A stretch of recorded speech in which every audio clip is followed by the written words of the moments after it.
인플레이션과 고금리에 미국의 소비가 둔화된다. 뉴스 보시면은 3월 소매 판매가 약 1% 감소를 했다. 이런 뉴스가 있고. 그래서 금요일 미국 주식시장이 안 좋았죠. 미국의 소비가 둔화되니까 글로벌 경기가 악화된다는 신호로 받아들였던 거예요. 그런데 경제 지표는 하나의 지표라도 여러 가지 해석이 가능합니다. 소비가 둔화됐다. 이 경제 지표가 확인되면은 첫 번째는 어떤 해석을 내리냐. 소비가 위축되고 있어요. 그러면은 미연준에서 기준금리를 올리기가 굉장히 부담스럽죠. 소비가 막 늘어나고 경기가 과열돼야 금리를 더 올릴 수 있을 텐데, 그래서 소비가 위축되니까 이거 기준금리 인상 빨리 중단하고 이러다가 기준금리 인하도 좀 더 빨라지는 거 아니냐. 그래서 주식시장에 호재다. 이렇게 해석을 내리는 분이 있을 거고, 두 번째는 미국의 경제 성장이죠. GDP 증가율이 한 70% 정도 항목에 차지하는 게 바로 소비입니다. 그럼 둔화되면 경제가 정말 나빠질 수도 있는 이런 위험의 척도잖아요. 그러니까 조심을 해야 된다. 이렇게 말하는 사람도 있죠. 그래서 해석이 각자 다르게 나와요. 자, 과연 어떤 해석이 맞을까요? 그럼 가장 가까웠던 2008년에 리먼 사태로 이 다우지수인데 주식시장이 반토막으로 뚝 떨어졌던 이때 2007년도의 상황을 보면 우리가 어느 정도 예측은 할 수 있을 텐데, 2007년 말에 보면은 이게 소매 판매 증가율입니다. 이게 고점을 찍고 이렇게 뚝 떨어지다가 이게 0이에요. 가운데가 0에 가까워지기 전에 폭락이 왔죠. 이게 2008년입니다. 그리고 지금도 어떻죠? 고점 찍고 이렇게 내려오고 있어요. 자, 이렇게 보니까 굉장히 무섭죠. 2007년 당시에도 미연준이 기준금리를 인하하고 거기에 따라서 주가가 상승할 것이라는 의견이 많았고, 또 반대로 경제가 점점 나빠지니까 조심해라. 이런 두 가지 의견이 충돌을 했던 때입니다. 그 당시에 하워드 막스부터 캔 피셔 이런 분들이 2007년도에 폭락을 많이 주장을 하셨었죠. 물론 그분들이 지금도 계속 맞출 거라는 보장은 없어요. 하지만 그랬다는 거예요. 당시 운 좋게. 자, 그렇다면 미래에는 어떻게 될까? 지금 가벼운 침체에 대한 언급이 굉장히 많이 나오고 있어요. 침체가 터질 가능성이 많은데 이게 심각한 침체가 아니라 가볍게 넘어갈 수 있다. 이렇게 시장에 좀 위안을 주는 이런 것들인데, 정말 이렇게 가볍게 침체만 발생하고 넘어가면은 해석 1이죠. 이게 호재다 이러는 것도 맞을 수가 있겠지만, 만약에 리먼 사태처럼 어떤 기업의 디폴트가 터진다거나 어떤 특정한 사건이 터지면서 갑자기 주식시장이 무너지려고 한다 보면은 해석 1은 정말로 거기 투자했던 사람은 죽는 거죠. 따라서 확률의 문제입니다. 어떤 특정한 사건이 터질 확률이 높으냐 낮으냐예요. 확률의 문제를 놓고 지금 상승론, 하락론자들이 서로 피터지게 논쟁을 하고 있는데 의미가 있습니까? 확률의 문제는 논쟁을 할 필요조차 없는 거예요. 그럼 뭘 가지고 생각을 하면 되냐? 내가 이 투자에 보수적인 사람인가 아니면 공격적인 인간인가, 이것만 생각하면 됩니다. 내가 좀 공격적으로 높은 수익률도 원하고 손이 근질근질해서 이제 기다리는 거는 절대 못하겠다. 그리고 앞으로 폭락 안 올 수도 있지 않느냐. 그럼 난 그 사이에 단타로 많이 수익도 내고 하겠다 하면은 공격적인 투자 하시면 되는 거고, 나는 돈 있는 게 좀 무섭다, 두렵다 하는 분들은 보수적인 투자를 하면 돼요.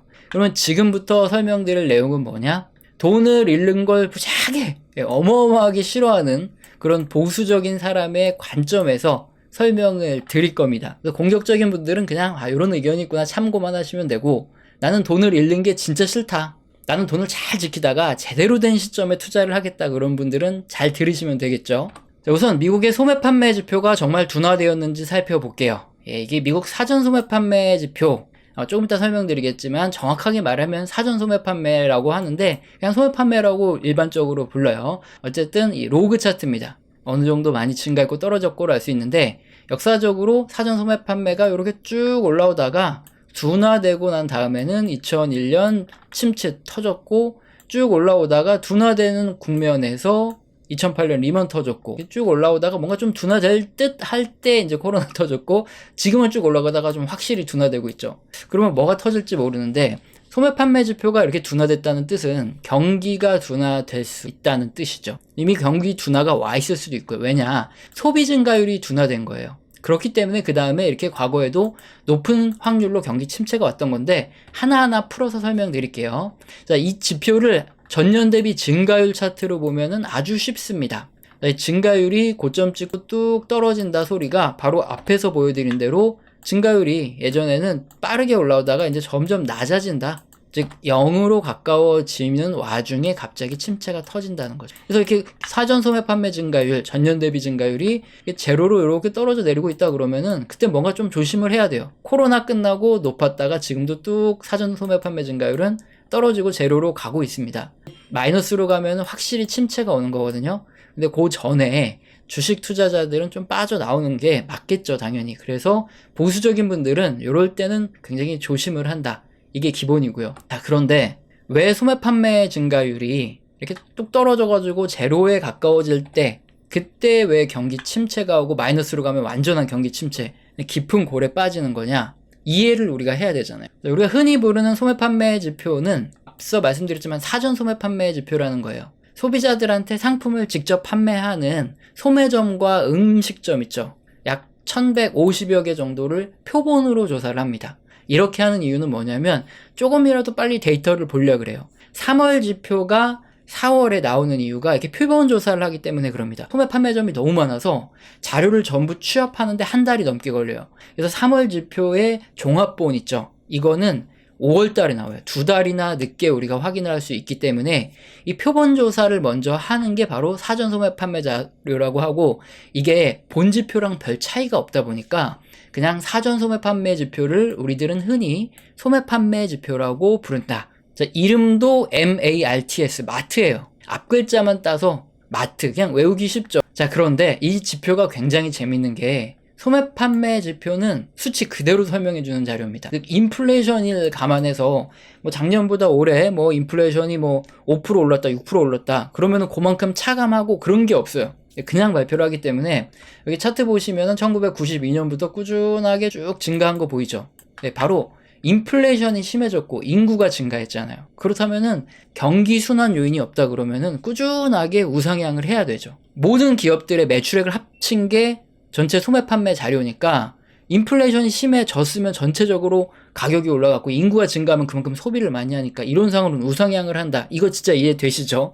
네, 그런데 이론상 우상향을 해야 되는데 둔화된다는 소리는 두 가지를 해석을 할 수 있죠. 일단 소비를 크게 줄인 걸 수 있고요. 두 번째는 물가가 떨어진 걸 수 있어요. 그런데 지금은 물가가 떨어집니까? 물가가 떨어지지 않는 상황인데도 이렇게 증가율이 둔화됐다, 이 소리는 사람들이 실제로 구매하는 수량 자체를 줄였을 가능성, 즉 소비를 크게 줄였을 가능성이 지금 굉장히 크다. 그래서 충격이 있는 거예요. 자, 그러면 우리가 생각을 해봐야 될 게, 소매 판매 증가율의 둔화는 말씀드렸지만 미국 전체 소매 판매 업체들의 매출이 감소한 거다. 그 매출 자료가 소매 판매 지표거든요. 이 소매 판매점은 자기들이 물건을 생산해가지고 공급하나요? 아니면 우리가 투자하는 이런 대기업들, 이런 기업들에서 제품을 구입을 해서 우리한테 판매하는 건가? 기업들에서 제품을 떼어다가 판매하는 거죠. 그러니까 소매 판매 증가율이 둔화된다는 소리는 결국에는 우리들이 주로 투자하는 이런 기업들의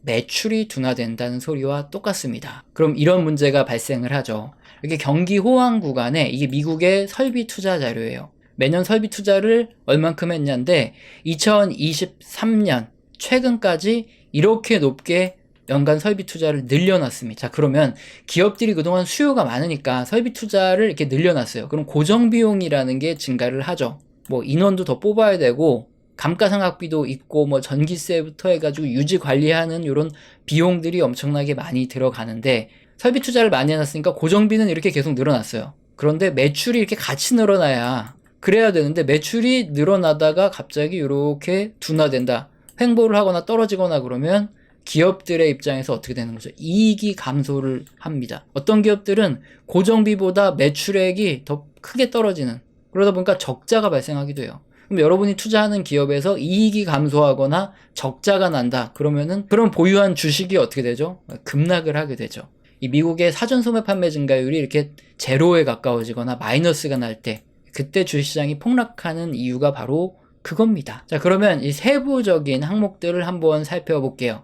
현재 미국의 자동차 및 부품, 소매 판매 업체들의 매출액입니다. 이게 꽤 많이 올라오다가 평평해지고 있어요. 웬만하면 올라가지를 못하고 있습니다. 과거에 2001년 버블 터질 때도 그 전에 벌써 평평해졌고, 2008년 리먼 터지기 전에도 잘 올라오다가 평평해졌어요. 코로나 때도 약간 평평해질, 이런 거 보이죠? 자, 왜냐? 이렇게 판매량이 소매 판매점에서 이렇게 점점 둔화된다. 그러면은 소매상들 입장에서 여러분 재고를 많이 쌓아 놓을까요? 뭐 부품 이런 것들 점점 매출액이 똑같아진다, 이제 좀 떨어질 수도 있겠다 싶으면은 재고를 감소시킵니다. 그러면은 우리가 투자하는 기업들에다가 재고를 감소시켜 버리니까 기업들의 매출이 줄어드는 거고, 또 하나 자동차 같은 경우에는 뭐 이렇게 주문 제작을 한다 그래도 마찬가지예요. 자동차 업체들에서도 맨날 주문이 많이 들어오다가 갑자기 어느 순간 뭐 거의 변화 없이 들어오거나 아니면 좀 감소하거나 막 이래요. 그럼 자동차 업체들도 관련된 이 협력업체, 하청업체들에다가 주문을 많이 넣다가 주문을 좀 줄여서 이제 재고 관리를 시작하겠죠. 자, 이렇게 소매 판매의 매출액이 늘어나다가 횡보하고 이러기 시작하면은, 아, 그때부터는 뭔가 이제 경기 침체가 앞으로 남아있구나, 그런 것들을 어느 정도 예상해 볼 수 있는데, 자동차 및 부품 소매 판매상에선 확실히 나타났죠. 이 소매 판매 자료가 세부적으로 이렇게 발표가 되는데 특히나 중요한 부분이 자동차예요. 국가 경제에서 아주 근간을 차지하는 중요한 요소가 자동차고, 그 다음에 뭐가 또 중요하죠? 국가 전체를 먹여 살리는 것 중에 하나. 네, 바로 건설입니다. 건설과 연관된 게 가구 및 가구 관련 제품, 뭐 홈퍼니싱 관련 이런 제품이에요. 이것도 마찬가지입니다. 인플레이션이 심하기 때문에 원래 당연히 이렇게 올라가야 되는데 지금 매출이 둔화되고 있습니다. 평평해지고 있고, 과거에도 2008년엔 떨어지고 2001년 터지기 전에는 횡보하고 똑같아요. 인플레이션이 발생했다. 그렇기 때문에 원래는 우상향하는 게 맞죠. 횡보한다 이 소리는. 그러니까 건설이 안 좋기 때문에 그래서 덜 사고 있는 겁니다. 이렇게 자동차도 그렇고 매출 증가율이 높았다가 떨어지고 높았다 떨어지고 높았다 떨어지고, 가구도 매출 증가율이 높았다가 전년 대비 떨어지고 지금도 떨어지고 있고요. 지금 뭐 거의 마이너스로 전년 대비 덜 팔리는 수준으로 이렇게 왔는데, 자, 역시 이런 상황들을 지켜봤을 때, 아, 이렇게 자동차, 건설 등 이게 국가 경제를 돌리는 굉장히 중요한 산업들에서 뭔가 삐그덕삐그덕 문제가 발생한다 그러면은, 투자자라면은 침체 전에 미리 조금 이렇게 위험 관리를 하는 차원에서 어느 정도 빠져나오는 게, 그게 좀 안정적인 투자가 되겠죠. 오히려 더 투자하는 게 아니라. 그 다음에 의식주 중에 하나죠. 의류 및 액세서리, 소매점 매출 이런 거. 의류는 뭐 사치제이기도 하지만 또 필수제이기도 하고, 근데 액세서리 같은 건 확실히 사치제죠. 소매점 매출이 둔화되고 있다 그러면은 뭔가 터졌고 둔화되다가 터졌고 지금도 둔화되다가 뭔가 터지려고 하는 세부 산업 중에서 중요한 것들을 살펴봤는데, 전반적으로 대부분 소매 판매점에서 소비자와 딱 맞닿아 있는데 매출이 감소한다는 소리는 소비자들이 덜 구매하고 있다, 이걸 우리가 알 수 있다 그거고요. 그렇다면 앞서서 우리가 생각해 볼 문제, 경제지표는 하나의 지표로 여러 가지 해석이 가능하다. 그래서 소비가 둔화되고 있는데 대부분 업종에서 소매 판매 증가율이 계속 둔화되고 있어요. 자, 그렇다면은, 아, 소비 위축의 미연준 기준금리를 못 올리니까 기준금리 인하가 빨라져서 주식시장이 호재다, 이런 거는 사실 조금 너무 단기적인 이런 해석이고, 장기적인 해석으로 보면 전체 기업들이 나빠지고 전체 소매 판매도 안 좋아지는, 뭐 자영업자부터 해서 다 안 좋아지니까 경제 성장률이 둔화될 수 있겠구나, 조심을 해야 되겠다, 이게 중장기적인 해석이다. 딱 이해가 되시죠? 자, 그렇다면 2007년에도 마찬가지로 소매 판매 증가율이 뚝 떨어지다가 침체가 왔기 때문에 지금 2007년과 거의 좀 비슷하죠. 이렇게 뚝 떨어지다가 제로로 막 가려는 이런 와중에 있으니까 뭔가 터지겠느냐. 그래서 2008년 리먼 사태처럼 주식시장이 이렇게 막 반토막으로 떨어질까? 어떨까요? 일단 경기 침체라는 거는 이렇게 소비자들이 지갑을 닫을 때 발생하는 건 맞습니다. 소비가 감소하게 되고 기업들의 생산이 감소하고 이익이 감소하니까 당연히 고용이 감소하고요. 그럼 고용된 사람들이 해고를 많이 당하니까 또 소비가 감소하고 생산 감소, 이익 감소, 고용 감소가 연달아 일어나면서 계속 침체로 빠져드는 건데, 그래서 보수적인 분들이라면 이렇게 확률이 점점 높아지고 있다 그러면은 우리 같은 중장기적으로 투자하는 사람들, 뭐 직장인들이나 매일매일 트레이딩을 하거나 할 수 없는 사람들이라면은, 자, 이런 지표를 보고 우리가 대응을 하는 게 조금 더 투자에 도움이 되겠죠. 자, 그러면은 뉴스를 몇 개 살펴보고 확인을 더 해보죠. 부동산 경기 침체에도 국민의 3분의 2가 부동산 재테크를 원한다고 합니다. 아직도 부동산 고점 찍고 떨어진 지 얼마 안 돼서 그런지 굉장히 부동산에 대해서 호의적인 태도를 갖고 있다는 거죠. 그리고 프루덴셜이 세계 경제 전망이 너무 쾌청하다, 물론 지금 주식시장의 변동성은 크지만 밸류에이션이 낮다. 주가가 많이 떨어져가지고 경기 침체는 없다. 이런 얘기를 했어요. 그리고 공인중개사들이 많이 배출됐다. 자, 그런 얘기도 있고, 자, 미국의 금리 곡선이 지금 풍부한 유동성을 반영했기 때문에 역전이 되고 막 그러는 거지 침체 전조는 아니다. 댈러스 연은 총재가 말을 했대요.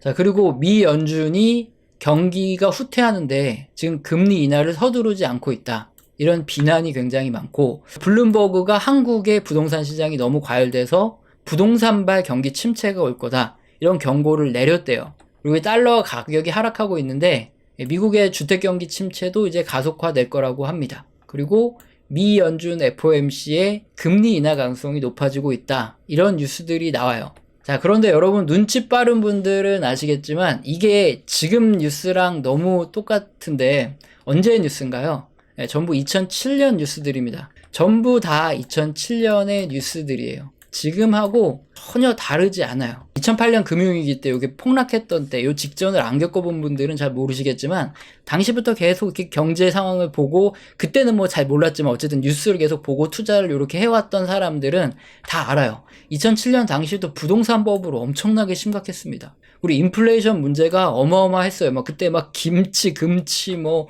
오일값 올라가서 난리도 아니었고 장난 아니었습니다. 그리고 금리 인하에 대한 기대감도 2007년에 굉장히 컸고 2007년 말에 금리 인하까지 했어요.